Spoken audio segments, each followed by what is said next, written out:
Hi, this presentation is the last in our series on demography and focuses on the future and thinking about developing a sustainable population. And if we look at the Millennium Development Goals for the world community, we can see that a lot of these are actually related to population sustainability. And the list, as you can see, includes eradicating poverty and hunger, which is often viewed as a result of overpopulation. Achieving universal primary education, important particularly for little girls, and making sure they have good educational and career opportunities. Number 3 flows from that, explicitly identifying the need to promote gender equality and the empowerment of women. Number 4 has to do with reducing child mortality, because if children have a greater likelihood of living to adulthood, families will start to have fewer children. That's what the evidence has shown through research. Number 5, improving maternal health, keeping women healthy and safe is a good way to empower them and ensure integrity of families, as does combating HIV and AIDS, which has led to a severe undermining of the presence of parents in many households, particularly in the African continent, where many countries are seeing rates of HIV and AIDS infection in the range of 40%. But other diseases are equally important in terms of the epidemiological transition, addressing malaria and tuberculosis, other eradicable diseases. Also ensuring environmental sustainability, more the outcome of population, but also, controlling our consumption of the Earth's resources. There are only so many resources on the planet, and population only one of many factors. Don't forget iPad model. Affluence is also important to that technology. But developing a global partnership for development is another key idea in terms of promoting sustainability in general. As you'll recall, that it has 3 pieces: the economy, the environment, social equity, all part and parcel to that.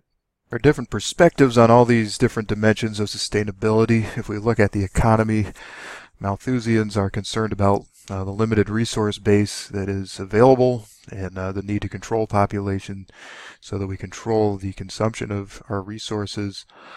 Political economists focus more on the global equity concerns. Poor countries that are trapped are also the ones with greater population problems, so helping them develop is a key. That's a point also endorsed by the modernization perspective that points and developed the theory of demographic transition and encourages greater development as a solution to population problems. And of course, feminism, promoting women's rights and gender equality, is a good way to reduce fertility. That has been shown empirically. It's not just a platitude or an idea. In terms of the environment and ecology, Malthusians hope to reduce overall impacts on the environment by reducing the number of people on the planet. Political economists, again, focused more on the equity concerns, noting that it's the poor countries who are driven to extreme measures, often sacrificing environmental quality for gains economically, but that shouldn't have to be a choice. And modernization, that point is not lost on modernization perspective, particularly ecological modernization, which notes that as countries develop, they also are less forced to make choices between economy and environment. And ecofeminists also note that as women are empowered, the environment tends to improve. There's a long argument there I'm not going to get into, but there's a whole literature on that you can read.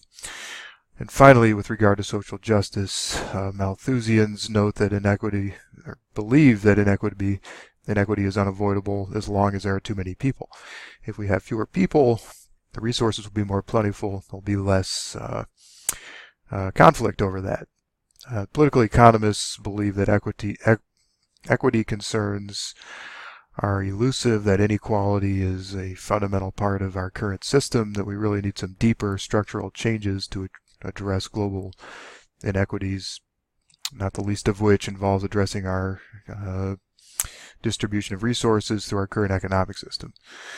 For modernization, equity issues are solved through development. If you've ever heard of the Kuznets curve, which is a study on economic inequality and development, Kuznets showed that as countries develop, at first inequality gets worse, but as they develop further, those concerns begin to go away. As a tendencies, those are not guarantees, but it's something worth thinking about. And with regard to feminism, of course, the equity issue there is gender, and success will come from promoting greater gender equality. So sustainable population, the Malthusian and feminist perspectives on one hand offer somewhat differing views and assumptions about the causes of overpopulation. Traditional Malthusians blame a lack of moral restraint. They are not fond of family planning solutions as a reason, and they're more morally concerned than anything else and would promote abstinence, for instance. Whereas feminists would promote more family planning orientation, putting things in the hands of women and their agency. At the same time, political economists and modernizationists have also offered differing assumptions and views about development, especially the role of inequality and the steps needed to be taken to address that. Political economists think deeper structural changes are needed. Modernization advocates tend to accept the existing structure, but simply wish to see all nations move through the development process, believing that is a possibility. So these are not things that I will impose on you.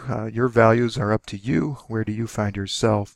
Which arguments do you tend to support? But don't forget also, when we're thinking about developing sustainable policies, that we should be embracing the science of demography, doing research, and allowing the research to influence what we develop. And thanks for watching.